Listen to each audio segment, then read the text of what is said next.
আজ বানাবো গাজরের হালুয়া, তাই 5-6টা গাজর গ্রেট করে নিলাম। সঙ্গে নিলাম কাজু, কিশমিশ, আমন্ড, বাদাম। প্রথমে কড়াই গরম করে বড় চামচে 2 চামচ ঘি দিলাম। ঘি গরম হলে তাতে তেজপাতা দিলাম, এলাচ দিলাম,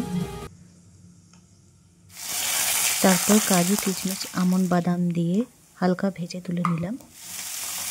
এবার গ্রেট করা গাজরগুলো দিয়ে দিলাম।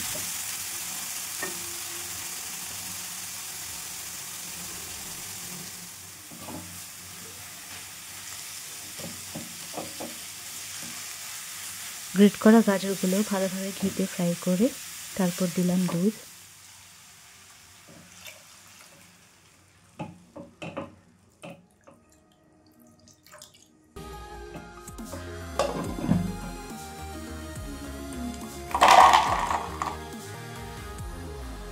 ভেজে রাখা কাজু, বাদাম, কিশমিশ আর এলাচ এর মধ্যে গ্রেট করার চেষ্টা করছি। এতে সম্পূর্ণ গ্রেট হলো না, তাই গ্রাইন্ডারে গ্রেট করলাম। এখন খোয়াগুলো টুকরো করে নিচ্ছি।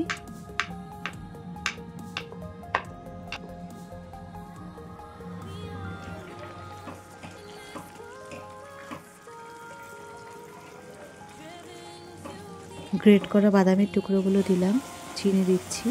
চিনি দেব 2 কাপ।